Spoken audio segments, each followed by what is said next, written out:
Welcome to the Doctor's Pharmacy. I'm Dr. Mark Hyman, and this is a place for conversations that matter. And today's conversation is with Alberto Villoldo, who's a close friend, an extraordinary healer, an avant-garde thinker about spirit and body in a way that you don't see around too much. And we are now at Los Lobos Sanctuary in Chile, near Santiago, and we just finished an extraordinary program, doing it together, teaching together, called Growing a New Body. Now, you might be wondering what that means, and we're going to get into that. But most of us have kind of issues with our body, both our physical body and our spiritual body. And they're both connected, and we're going to talk about how to heal and grow and transform based on the latest science of functional medicine and healthy aging and ancient wisdom that actually matches up perfectly. And I just want to tell you a little bit about Alberto. We have been friends for many years, and we've been doing these programs for many years. But he's been described as the Indiana Jones of the spirit world by the New York Times. He sought out and benefited from the wisdom of ancient shamans.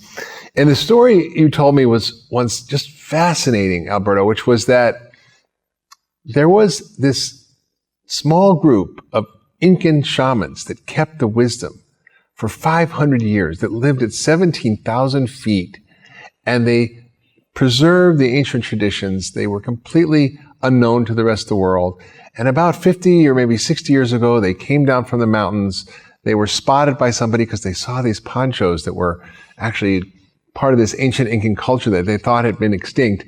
And then they started becoming into the world a little bit more. And you had the privilege decades and decades ago of actually going and working and teaching, learning from these people and teaching their teachings to the rest of us. So you really brought this whole world of shamanic healing and shamanic understanding and ancient wisdom into the modern world by bridging the sort of little bit of archaic and obtuse and weird stuff into more simple and clear, teachable language and practices that can help people work with their emotions, work with their spirit, work with their what you call their luminous body. How do we become more luminous and alive and connected?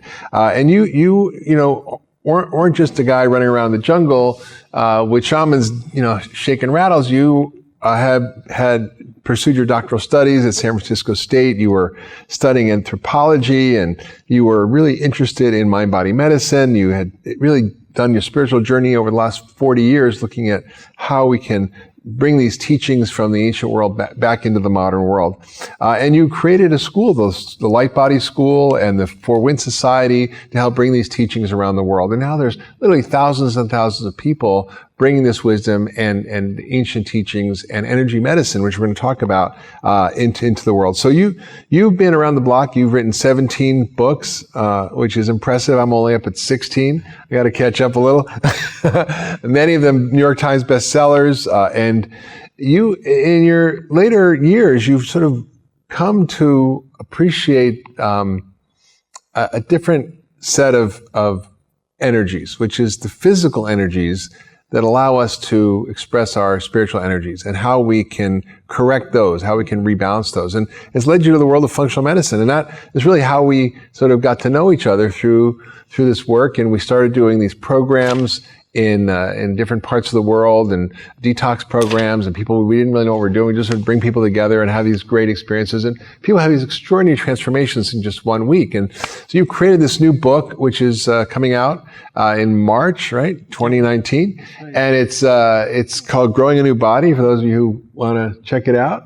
And it's really this wonderful compendium and map of the physical and the spiritual world and healing both those. So tell us how you sort of came from, you know, just those initial experiences you had around creating this program with me to now creating this sanctuary in Chile where people come from all over the world to experience this idea and this experience of growing a new body. Welcome, Alberto. Thank you, Mark. Great to be with you, and what a great week we've had. Amazing. And it's beautiful to bring the energy medicine of the ancients together with the energy medicine of today, of what we know about mitochondrial health. But I want to tell you a little bit about my story. I started out in a brain laboratory, and we were looking at endorphins and how endorphins can help, can we influence endorphin levels through mood, through meditation, through suggestion, through energy healing? And endorphins are the happy mood chemicals like the opioids. The natural opioids. Right. And the amazing thing is we have receptor sites for them. We had it in the brain. So the only laboratory space that I could get at San Francisco State University was in the biology department, in where they kept the brains. So nobody wanted to work there because of the stench of formaldehyde. Oh, yeah. And lab space is really hard to come by. So I had 200 brains around me. And so if I ever needed a second opinion, I only needed to turn to one of these and see what was going on. But I realized one day that I was looking out of the wrong end of the microscope, that instead of getting smaller and smaller, that I had to get bigger and bigger. And at that point, I closed my lab, and I took the remaining research funds I had, and I went to the Amazon to work with people that had no MRIs, and they had only the ability, the power of the mind to kill or to heal. And I immersed myself in these studies and found that they were the first neuroscientists, that they had discovered plants and herbs that would upregulate our healing and repair system and trigger the longevity genes, what we call today the NRF2 activators. These were their sacred plants, and I asked them, how did you know? And they said to me, the plants told us. And they still have an active dialogue with all of creation. Yeah, you don't want to mix up the wrong plants. You'll end up, dead. Yeah.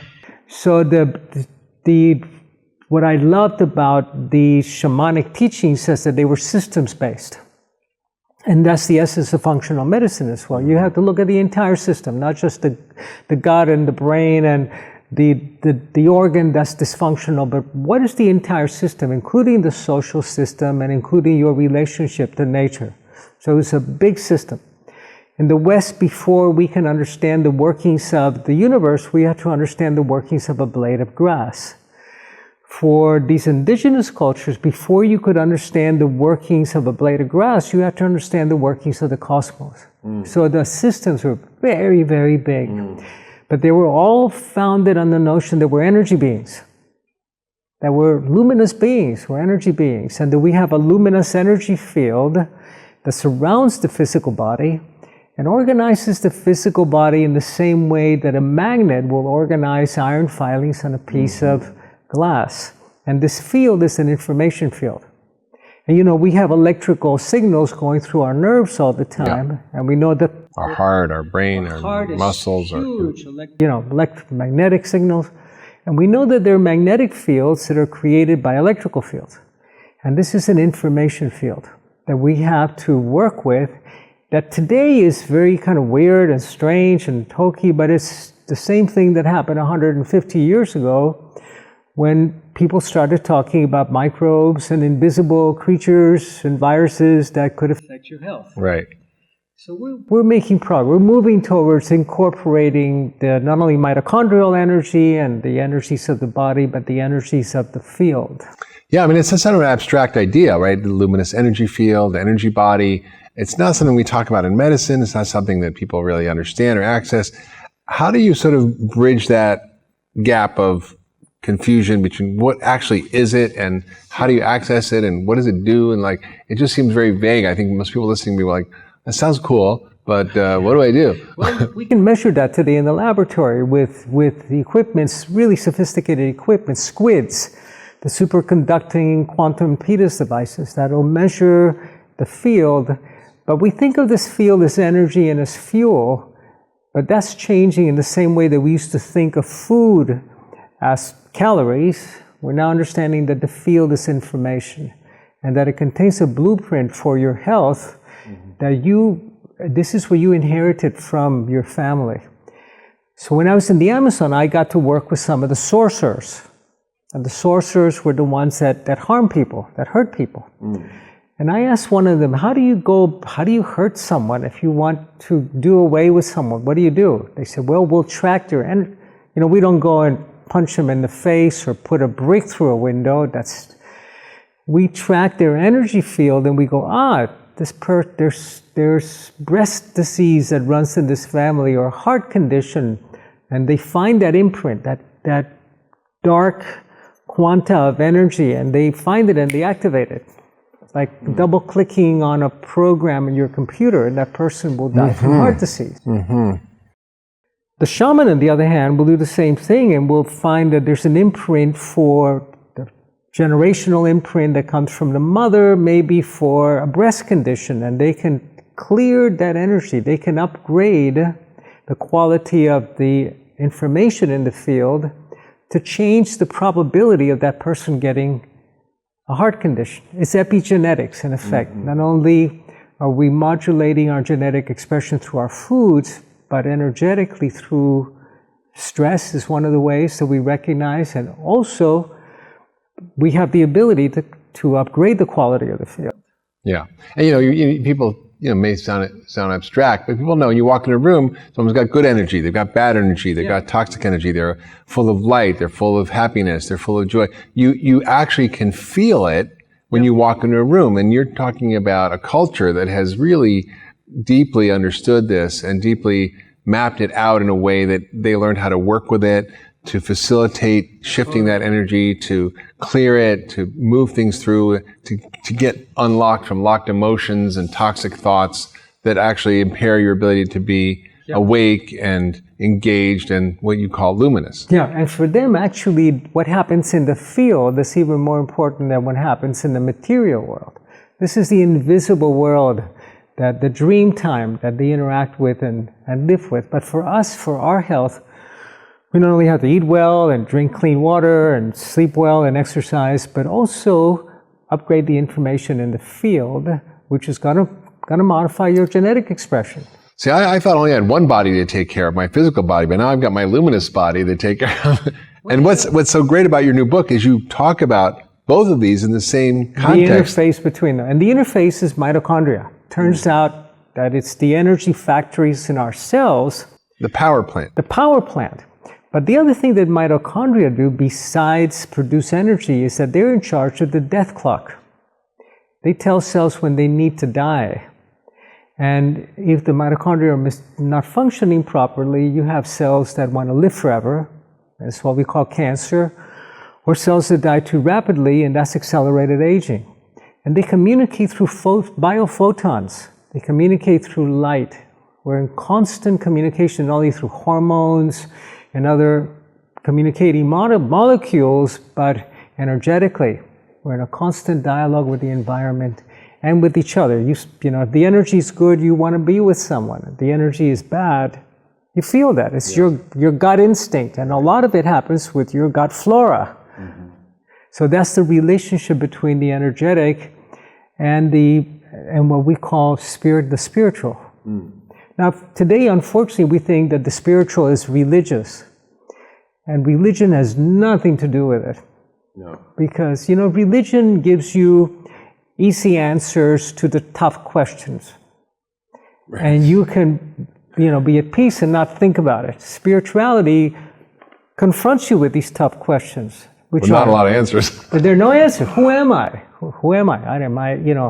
Am I a doctor? Am I a shaman? Am I a healer? Am I a father? Am I a brother? I'm more than any of those things. And once you begin to ask these questions, then you actually go in a process of self-discovery. But you cannot ask that if your thyroid is not working right, or if you have a bunch of mercury in your brain. Well, I find it fascinating that someone who's come to this work through working with spirit and energy and ancient traditions that help to, activate the healing response in the body, or can do the opposite, that you've come to understand that our physical vessel, the body that we inhabit, has to be a fertile soil for us to be able to access that energetic field. Yeah. And so you were hinting at it before. You said if your mitochondria aren't working, if your thyroid's not working, if your mercury poison, if your gut flora is off, if your nutrition is terrible, it's going to be very hard for you to access those more subtle fields of energy that actually are the things that we need to access to be fully whole and to be happy and connected and alive. And it's interesting when you bring those two together, it's powerful. Very powerful. Now the thing is that shamans 100 years ago never had to deal with the toxins that we're exposed to today. There were no pesticides, there were no GMOs, There were no environmental toxins. There was no unbound mercury. All the mercury was bound in the earth, and maybe it became unbound when a volcano exploded, but not when coal burning plants in China are contaminating all the west coast of the United States. That's right, yeah. So we're dealing with things that shamans were not prepared to deal with. And the basic principle in the energy medicine practice is that you can grow a new body. You can grow a new body, and we know that you can because you did. Mm-hmm. So we got those instructions, but now they're in password protected regions. You get to do a do-over? Yeah, totally. But you got to be able to hack your biology because they're in password protected regions, and these are the sacred plants of the shamans, the NR2 activators, the curcumin, the resveratrol, the broccoli seed extract, sulforaphane, but also the energy medicine. That's what gives you access. And I'll tell you how it works, because we're part of an experiment in intelligence. There are 40 million species in the planet, and only 2 of those species does the female live into menopause. And every other species, when the female is not useful for reproduction, they're wiped out. Only 2 species, orcas, dolphins, and humans, because we have the most complex brains. And nature favors intelligence over muscle and brawn and claws and teeth. And these are the 2 species that are at the forefront of this experiment in consciousness and intelligence. This is what spirituality is about. In fact, our premise is that if you can repair your brain, detox the body, that what we call spirituality is inevitable. Yeah. That you have to begin to explore the nature of the cosmos, and that's where the fun really begins. Yeah. What's fascinating is, the analogy you use, which I love, is you can upgrade your software, your energy software, your biological software. Precisely. And when you have old operating systems, they have bugs, they get clunky, they get garbage in them. Yeah. It happened to me with my computer. I literally had to reinstall everything fresh because I had all this old clunky operating systems from software that was screwing up my whole computer. And I literally just got rid of all that, and it was like I grew a new computer. And I think, what you're talking about in human biology is this ability to unlock through our DNA, through our diet, through our ways of dealing with stress, through regulating sleep, through regulating our gut microbiome, through using certain nutrients, through using certain foods and these phytochemicals that upregulate these ancient pathways, that we can actually literally activate the cleanup system. So literally get rid of all the old crap and bring in a new set of operating systems that is a new body that literally will help you to reverse the aging clock and increase your vitality at any age, really. This is what happened to me. What happened to your computer happened to me 6 years ago.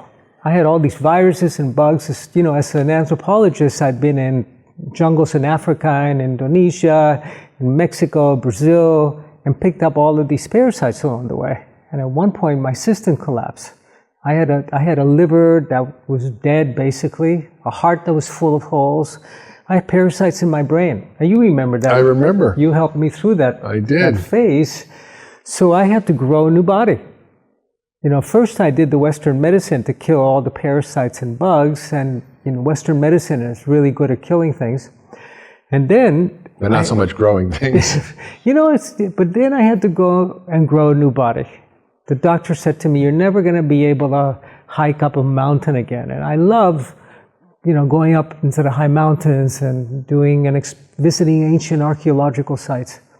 I grew a new body, grew a new liver, grew a new heart, and they told me to go and get in a liver transplant list. And I thought, well, probably I can get a new liver, maybe I could get a new heart, but where was I going to find a good brain, Mine's not for sale. And I got a few holes in mine. I don't know. And I got a brand new liver and heart and brain now that I'm really enjoying, basically. And we can do that. We know how to do that. If you can download version 7.1 of the software, you can grow a new body. And if you don't, and you're going to grow a new body every 7 years anyway. And if you don't download the new software, you're going to just repeat the old operating system, which is how your mother died of breast conditions, or your father of heart disease, or the cancer that runs in your family. That's where you're going to recreate. It's interesting. You know, I'm 59 now, and I just did my telomere length, which is a measure, sort of a rough measure of your biological age. And I'm 39, so I'm 20 years younger. And I did it about 5 years ago, and I was 43 then. Mm-hmm. So I've actually gotten older, but gotten even younger because I've gotten smarter about the things that I know how to do to grow a new body. I did that also with my telomere length. Right when I got sick, and I was 69 in my telomere length. And when I did it recently, I was 46. Yeah. So telomeres repair. And these are the little end caps on the ends of your chromosomes that we used to think were fixed, and they shorten and shorten and shorten as you age until there's nothing left to shorten, you die. And then you have bad replication in your DNA that creates a bunch of pathologies and disease. But this is... And by the way, this is solid research. This isn't just wacky stuff. This is Elizabeth Blackburn Nobel Prize winning research that showed how you can use meditation and food and all these various factors to actually increase your telomere length and reverse your biological clock. Yep. But that's just one thing. You know, we're talking a much more robust, comprehensive program that I don't think exists anywhere on the planet. I mean, when you don't, you can detox the body, but if you don't detox the emotions at the same time, you're going to retox. So wherever you find physical toxins, there are also emotional toxins. Terrible relationships, people you're so angry with, that you haven't forgiven, this emotional baggage that's extraordinary. And if you don't get rid of that, you're gonna go back to repeating the same old stories and running your family. Yeah. Well, it's often, I think Carolyn May said it, your biography gets written in your biology. Absolutely. So your life story literally will regulate your genes, your mitochondria, your gut flora, your immune system. Everything is regulated by your biography, your beliefs, your thoughts, your attitudes, and this lineage that you come from, which is what spirit medicine is so powerful at dealing with. Yeah. See, you can't really change your mind until you change your brain. And most of us have broken brains today because of the pesticides we've been exposed to, the fluoride in the water. And if you can upgrade the quality of the brain, first you have to fix it. So our brains are swimming in a sea of cortisol and adrenaline. Cortisol is deadly to the brain, and it's deadly to the region in the brain where you have the ability to learn something new. And memory. The hippocampus, memory, and having a new experience. You know, waking up with the person you've been married to for 20 years and going, wow, who is this person I'm waking up with? Fantastic. And when your hippocampus is damaged, you go, who is this person in my bed? Mm-hmm. You can't have a new experience. You can't have a new experience of health. So you've got to upgrade the brain. And we know you can repair the brain in 6 weeks. You can repair the hippocampus in 6 weeks with the DHAs, the omega-3 fatty acids. And the shamans knew that. They would put you on special diets to upgrade the brain so you could have an experience of the divine. And then the ultimate experience of the divine is one where your luminous energy field informed your DNA. Because the DNA, what it does is manufacture proteins, and the field is the software that instructs the hardware what proteins to express. And this is see, for the first time we have the opportunity to bring the science of the ancients. Break it down a little bit. I mean, this is an important point you just said. It was so much in there. I want to unpack a little bit, because what you're saying is that your spiritual life, your thoughts, your feelings, your emotions, controls your DNA in a way that changes the expression of it for good or bad. Create health or disease. Health or disease. And we know this from research, for example, in sociogenomics, which I've talked about before, which is essentially the idea that you can change your genes through a social interaction. Yep. If we're having a heartfelt, open, connected interaction, my good genes are getting turned on. Yeah. My anti-inflammatory genes, my longevity genes, my antioxidant genes, they're all getting turned on. My bacteria are listening in my gut to my thoughts and feelings, and they are changing in a minute-to-minute basis based on what's going on. We have actually know this scientifically now, and converse is true. You know, you talk about the sorcerers putting out energetic imprints that actually will have a negative effect. The worst sorcery we're having today is the news. The news. You know, they're predisposing us to die early, to get sick, because we're only getting bad news. I think we need news fast. But the shamans have practices that help you to change the quality of your field. And I want to share one with you. Yeah. One of them is a breathing practice, where in the inhale, you say to yourself, I am, and on the exhale, you say, my breath. I am my breath. So you do it silently. And then you pause at the very top of the breath, I am. And at the very bottom of the breath, my breath. And you pause at the very bottom before the exhale turns into an inhale again. And then the very last day of your life, that very last moment of your life, you're going to go, I am my breath. And release yourself with the breath. And not be stuck in all of the old stories and beliefs of who you were in this life, and move on to experience infinity. And this is actually a daily practice that the shamans do. To know that, because whatever you put after the word I am is going to define your entire day. I am sad, I am hungry, I am angry, I'm restless, I'm luminous. If you just, ultimately, you come to I am my breath. So this helps to change the quality of your life, of your being, and it affects your mitochondria. It affects your energy levels in the body. But if you look at evolution, in the past, evolution happened in between generations. Your children were smarter, hopefully, and better looking than you are.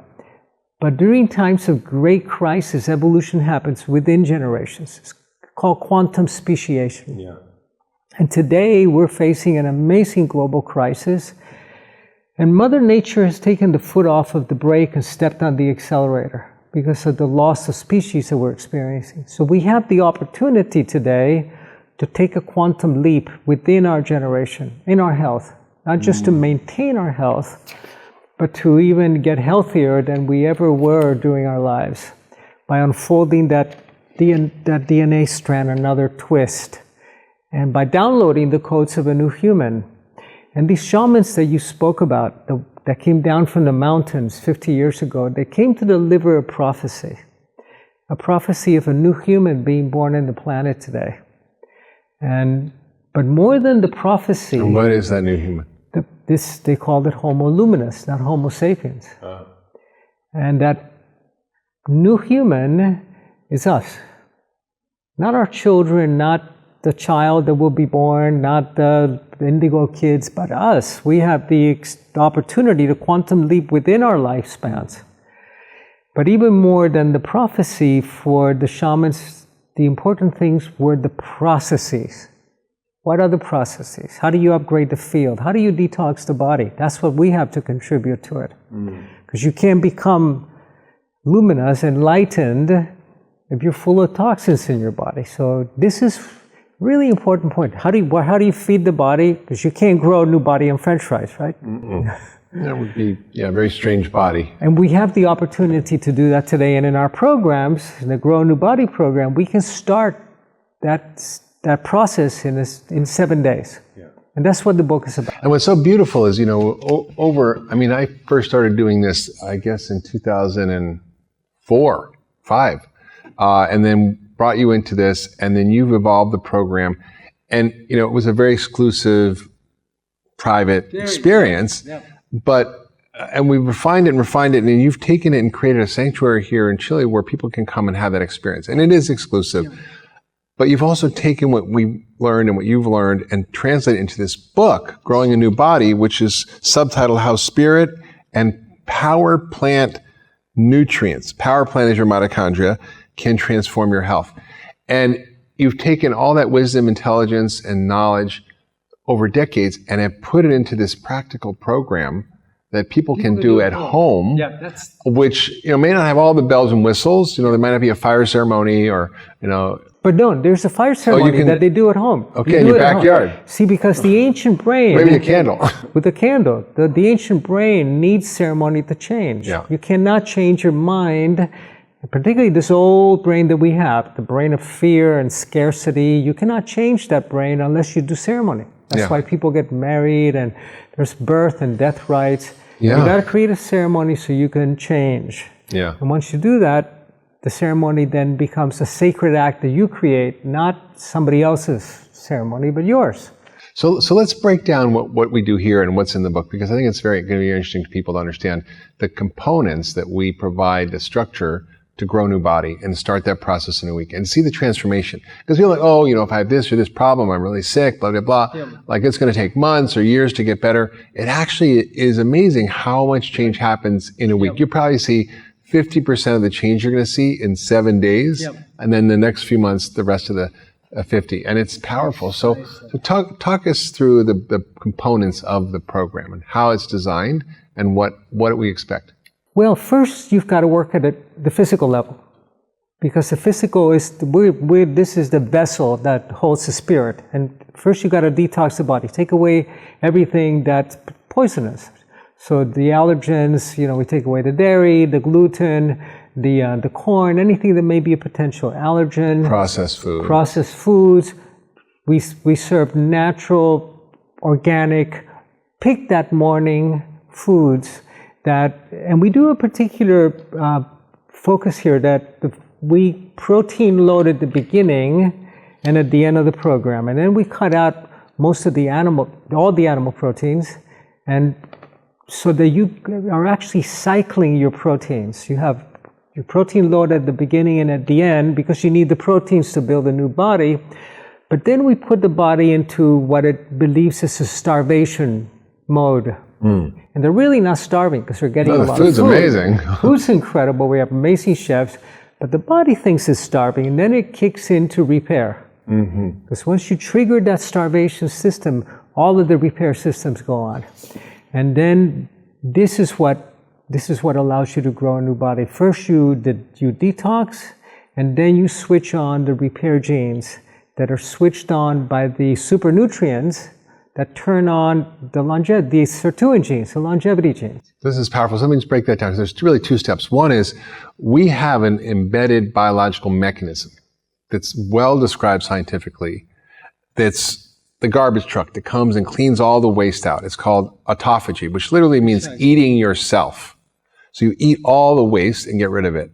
And you have to do that through either restricting calories, through restricting sugar, restricting certain kinds of patterns of eating. So intermittent fasting, ketogenic diets, fasting mimic diets, they all do this process. Even the whole idea of eating dinner at 6 and not eating till like 8, that's a 14-hour fast, right? Fast, But most of us don't do that. Well, you can do a 16-hour fast, but it's in that period that the body naturally will clean up and then begin the repair process. But then you supercharge it with another aspect, which is these powerful neuronutrients and upregulators and mitochondrial boosters. Available in health food stores today. Yeah.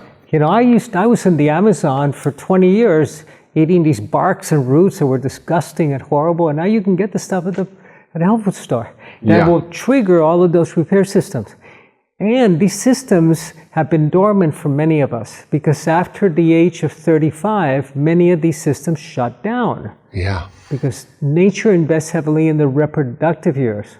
So if you're 35, your glutathione production is 0, your superoxide production is almost non-existent, and these power plants will turn on your antioxidant productions inside the cell to the level you had when you were 18. Yeah. This will happen in 3 days.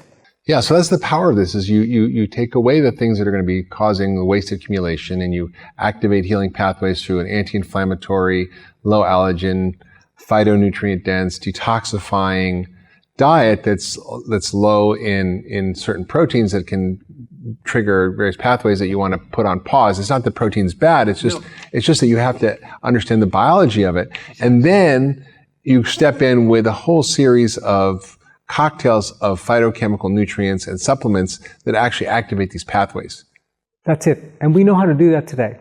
So what are some of those things that you would do in the second step? See, what the shamans did in the Amazon that I worked with, they intuitively knew which plants would trigger autophagy. Once you were fasting after 5 days, you were already eliminating waste, but how do you switch on those genetic mechanisms that will get you to upregulate production of glutathione and superoxide? These are the master detoxifiers to the way you had it when you were 20 years old. Mm-hmm. And this is the key. This is what they discovered. And these are things your body naturally makes, but some of us are less able to make them because of our genes, because we weren't having to make huge amounts of detoxifying things before we lived in a polluted world. And often we aren't eating the foods and the raw materials to actually make those things in our body. So for superoxide, you need zinc, manganese, copper. For glutathione, you need a lot of the cruciferous vegetables. You need certain high sulfur-containing amino acids like cysteine and glycine and glutamine. And these are things that we get from our diet, but our diets are often deficient. But we want to be able to do this at home. And how do you do this at home? Because you're growing a new body all the time anyway. And you know, when I was... Whether it's a new body that's getting sicker or a new body that's getting healthier. Yeah. Generally it's a body that's getting sicker. Yeah. It's getting sicker. So I remember in college, we used to think when I was, that the brain didn't produce any new, that didn't repair itself. No new brain cells. You couldn't get any new brain cells. You got new skin cells, but every shot of tequila was 20,000 neurons. So you had to kind of dose your alcohol. Oh boy, I must be low on the neurons. But today we know the brain produces stem cells. Every organ in the body has these caches of stem cells. So how do you switch them on? How do you turn them on? Now, one of the things that turns them on is the omega-3s, omega-3 fatty acids, DHA in particular. It turns on a protein called BDNF, brain-derived neurotropic factor. It's like Miracle-Gro for the brain. Miracle-Gro. It switches on the production of stem cells in the brain, and the brain repairs. And every organ in the body has its own pockets of stem cells. The thing is, how do you turn those on? And this is what the jungle peoples discovered, that these upregulators that today we work with, curcumin that everybody should be on, anti-inflammatory, amazing, but they're also signaling molecules. Resveratrol, sulforaphane. Yeah, it's pretty amazing. I actually, did a SPECT scan, which is a brain imaging scan, when I was very sick years and years ago. And they were like holes, it looked like Swiss cheese all over my brain, where areas were under functioning. SPECT scan looks at blood flow in the brain. Yeah. And so I had this Swiss cheese brain, and I felt like I had a Swiss cheese brain. Now, I'm smart and I could overcome it and I could fake it, but I knew that my brain was Swiss cheese. And then I implemented these methods over a long period of time, and I had it redone recently, and I was like, oh my God, the Swiss cheese is gone.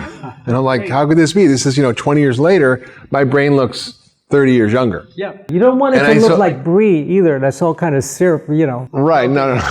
So the point here is that, using these ancient technologies and these discoveries in modern science about functional medicine and how the body works and how to create health, you actually can repair and renew all the systems and organs in your body. Not only that, for example, one of the meditations in the book takes you to rewrite your genetic destiny.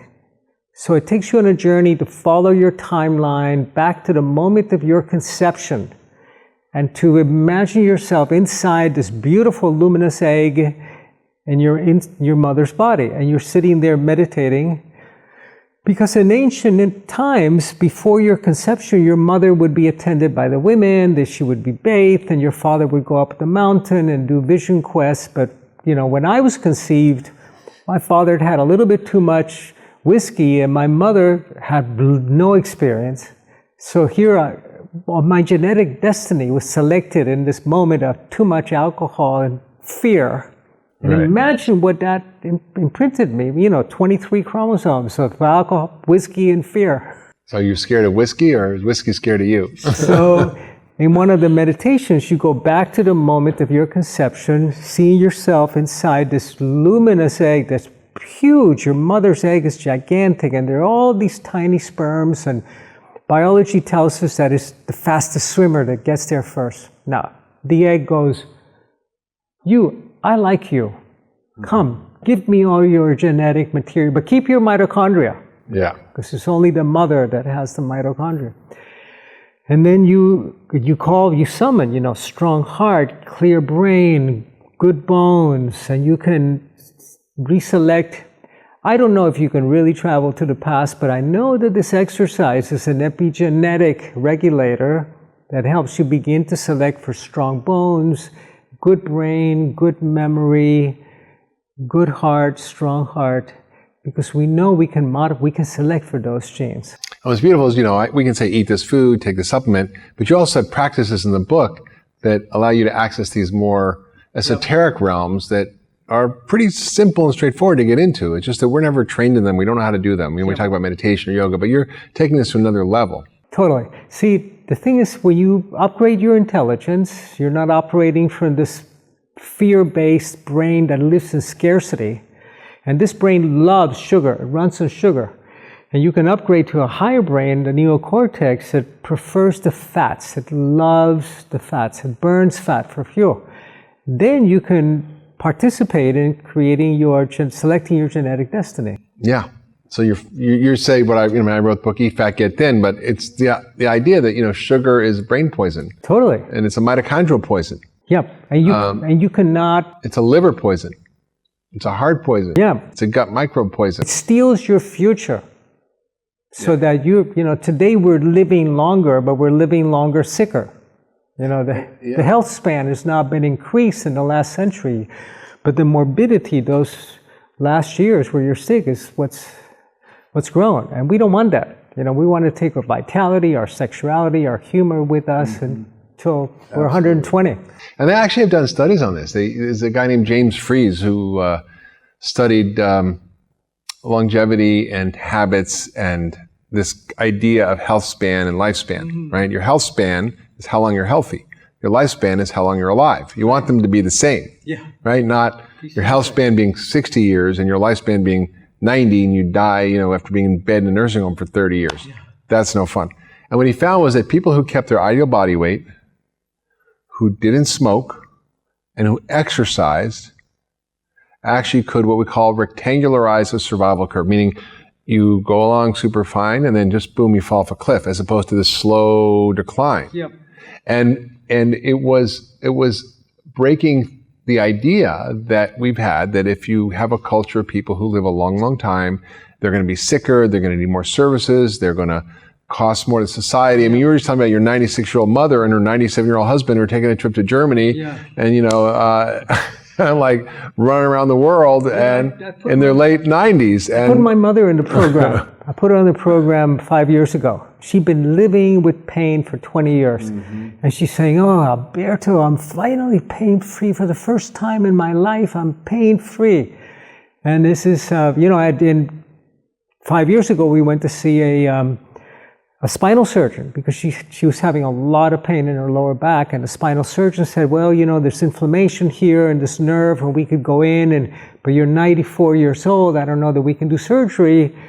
And I asked him, "Well, what about putting her in an anti-inflammatory diet and a Mediterranean diet?"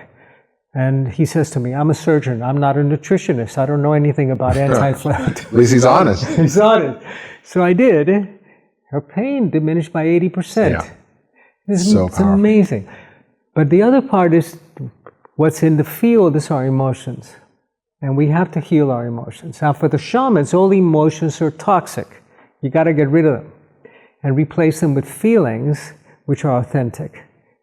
So people are used to therapy, to coaching, to, certain, meditation practices to help deal with these things.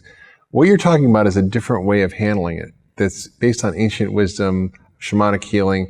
Can you kind of break it down a little bit? Because I'm really curious about how you apply it, how it works with people, and how do you start to release those emotions and those toxic things. Because I've been here this week.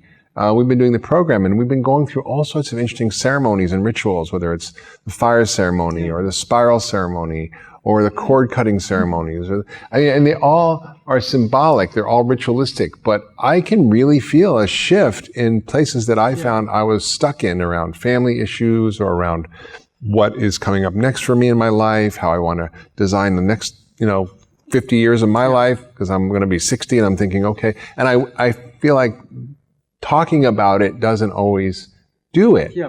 So tell us more about talking about this it can actually reinforce an old story that's no longer useful to you, but you believe is true. So part of what we help people do is to write a new story for themselves, a new story about their health, a new story about their relationships, that person that really hurt you, that made your life miserable, or that abused you. How do you find what the lesson was for you and practice forgiveness? So forgiveness is really key, and this is an act of power that you make. I choose to forgive you. And the next step is to practice gratitude. So I had one of my students come and say, I finally forgave my mother. My mother was so abusive, was so horrible. I finally forgave her. And I asked her, I said to her, have you asked her to forgive you? And she said, why should I? She was horrible to me. I said, well, you lived inside her belly. You were like a parasite. You sucked all her vitamins and nutrients and calcium from her bones. If nothing else, thank her for bringing you here. Because until we get to the place that we can go from forgiveness to gratitude, we're not done. Yeah. Now, the shamans work with it energetically. They say that we have energetic cords that connect us to people that we have incomplete relationships with, or that we're angry, or that we have toxic emotions around them, and they're able to cut them energetically and sever that cord, so you can then change your mind about this relationship and not reestablish that toxic connection again. So they see it energetically as a luminous cord, like a fire hose that might connect you to an ex that you're still angry with. And you've got to cut the cord, but then you also have to practice forgiveness. And eventually gratitude. Thank you for teaching me. That hurt a lot. I don't ever want to learn that way. And so those practices and things are in the book? They're in the book, yeah. And if people want to find someone who can work with them personally, how do they do that? We have a directory in our website. Which is what? Which is www.thefourwinds.com. Thefourwinds.com. Thefourwinds.com. And we have a practitioner directory in 40 countries. So you can work with shamans that we've trained. Some of them are medical doctors, psychotherapists, lay people, massage therapists. That you can work with a local shaman that can help you deal with the emotions and with the karma. So the field contains the karma. They can help you to clear that karma, upgrade the field. But the key is you have to learn the lesson. If you don't learn the lesson, you're going to keep repeating the grave. And how does shamanic work help you learn the lesson? That shaman will if you are hurting, your shaman will say, well, what is it that you had to learn? And you go, but I'm hurting, I'm bleeding. He said, I'm not stopping the bleeding until you tell me what you learned from this experience. So this sounds all amazing, and I think people can probably pretty well grasp the concept of growing a new body. Growing a new luminous body, I think, is a little more abstract. What would you say to people listening and go, this all sounds like hocus pocus, shamans, rattles, feathers, chanting, like it's magical. It's magical. Like isn't it just magical thinking, and isn't it just, but not in a polite way, but isn't it just sort of old, ignorant traditions? And how do you respond to that? I have the science in the book. Yeah. All the science is there. And there's an invitation to try it out. It's an experiment. It's like meditation. People used to say, that's hocus pocus, and now we're discovering there's a whole world in meditation. So the exercises are an invitation for you to try it. Try it, have a taste of this invisible world that for the shaman, this world organizes the physical world. In the same way that your field organizes your body, this invisible world of fields and of energy is what creates the material world.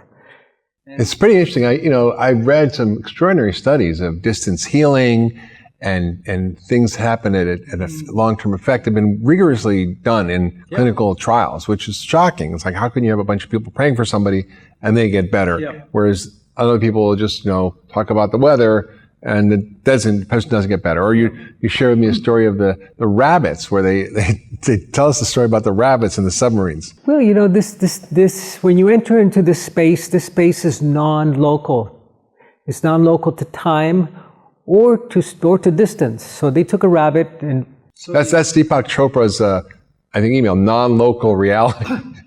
Well, this is modern physics, non-locality. So the field is non-local. So you're sitting in that chair. If I wanted to sit in that chair without you moving, it would be difficult because two objects cannot occupy the same space. But our fields can occupy the same space. So what the shamans say is that you know who you are today because you're somebody, somewhere. But the field is everywhere. Then they ask, are you going to know who you are when you're somebody everywhere? So when you die and you step into your field state, you're not in your particle state anymore. This is the big debate in physics 100 years ago. Is it a particle or is it a wave? Is it a photon or particle or is it both? So we're in our particle state. When we go back to our field state, which is everywhere, are you going to be able to take your consciousness with you? Yeah. It's pretty powerful. So it's an invitation to experiment with the rabbits. The rabbit story. The rabbit story is that they took a mother rabbit, kept it in Moscow, and they took 7 baby rabbits in a submarine 2,000 miles away. The baby rabbits of that mother.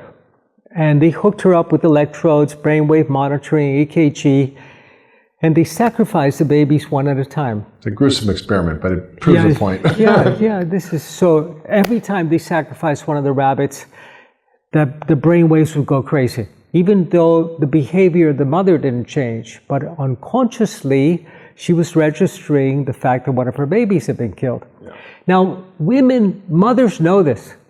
They know they're connected to their children in some way, but here they were doing the experiment of how there is communication over distance without any apparent physical carrier. No telephone line, no internet. And all of us have had that experience, right? We call it coincidence, right? You think of somebody, they call, or you... Right. I mean, I have it all the time where I need to talk to this person, and I just walk in straight into them, or This is called synchronicity. Yeah. Synchronicity. And synchronicity is different from causality. Causality is cause and effect. Synchronicity is for no apparent reason, this person just called. Yeah. Or you have a feeling, you have a dream, or you have a feeling that someone's in trouble or someone's sick that you're close to or love, and then you find out it's true. I mean, that's a relatively common phenomena. Very common. But it speaks to what you're really talking about, is that there's this non-local, non-linear field that we all live in. I don't know if and that you cannot control with your ordinary mind. You have to be a part of the dance, of this cosmic dance that when you're in right relationship with, people call you when you think about them, or you get all the green lights. And in a sense, being in that space, your life becomes richer. Yeah. You become happier. You become healthier. You become healthier. And the ground on which you build that has to be growing a new body. Totally. Which is optimizing your health with functional medicine and working on your luminous body, which is the energetic, spiritual, emotional, psychic part of your story. Yeah, which is the most neglected part of even in functional medicine. There's this quadrant of spirituality that nobody knows really how to handle. But for the shamans, which were the first neuroscientists, they've been around for 50,000 years. They're careful observers of nature. They discovered that the invisible world, including our invisible field, was essential, and that you could upgrade the quality of your health by upgrading the quality of the information in the field. And food is information. Food is information. Thoughts are information. Thoughts, forgiveness. I think that is the biggest challenge for people, because people can change their diet. They can add more broccoli. They can stop eating gluten. But changing your thoughts, that's a big one. Changing your belief systems. Changing your belief, because your belief systems are what drive your thoughts. Right. And that drives your behavior, which drives all the consequences of your life and who you are. And those belief systems are embedded in neural networks in the brain, but also in the field. And if you can change it in the field, then you cannot change that unless you create a ceremony around it. So you cannot be, eventually if you're with your partner, you want to get married, so you have a wedding ceremony. And that changes everything. You have a wedding ceremony, you're no longer dating someone and keeping your eye open for the other person that may be better for you. It's a commitment, and then there's a big change that occurs. And the ceremony doesn't have to be a shamanic ritual. It's something that you create that brings sacredness to the moment. Lighting a candle, clinking a glass of wine with a beloved with eye contact instead of just banging the glass. That's the ceremony. Yeah. How do you reach out and touch someone? So these are the moments that make your experience sacred and not simply a practical, transactional one. Yeah, it's really important because unless you create these structures or sacred moments or rituals, I think we all get caught up in life, and it becomes a rush, distraction, disconnection. And my wife and I started doing this practice called What's Up Below. So every day we create a sacred space, and it might be 5 minutes, 10 minutes, might be an hour, depending on what's going on. And we just listen to each other. It's not about responding or fixing or having a conversation. It's just like, don't tell me what you did today. Tell me what's up below. I want to know what's up below. Right. And that creates an extraordinary connection and immediacy and currency in your life that is really hard to sort of create just in the day-to-day running around of the details of life. And it can be done with yourself, whether it's journaling or whether it's certain meditation practices or whether it's just time in the woods by yourself. But creating that sacred space allows... And that keeps it new. That keeps the relationship new. You keep renewing it. And this is what Grow a New Body is about. It's because you can renew. Renewal is so much easier to do than repair. Yeah. When you try to repair a relationship, wow, huge amount of work. If you keep renewing it on a daily basis, it stays healthy. You can renew your body. If you have to repair your body, it's massive. And renewing it means, how do you grow a new body? How do you grow a new field? How do you grow new awareness of who you are and what your journey in this life is about? It's amazing. Well, for those of you who are listening, who would love the full-on experience, you should go to loslobosanctuary.com and read about this amazing sanctuary created in Chile, where you do the Growing a New Body program a number of times a year. And to learn about your book, I would go to your Amazon page, fourwinds.com. And the book is the program that we do here at Los Lobos that we just did together, and how you can do it at home. It's practical. There are recipes, there are instructions, there are protocols for working with the supplements, shamanic meditations. How do you go on a vision quest? Really important. So, and today we need a new vision for our lives, collectively and personally. I mean, honestly, there are a lot of books out there. I've written a lot, you've written a lot, but this is one of my favorites out there because it combines these two worlds that seem not really connected, right? This shamanic world, the scientific world, and the truth is they're the same map.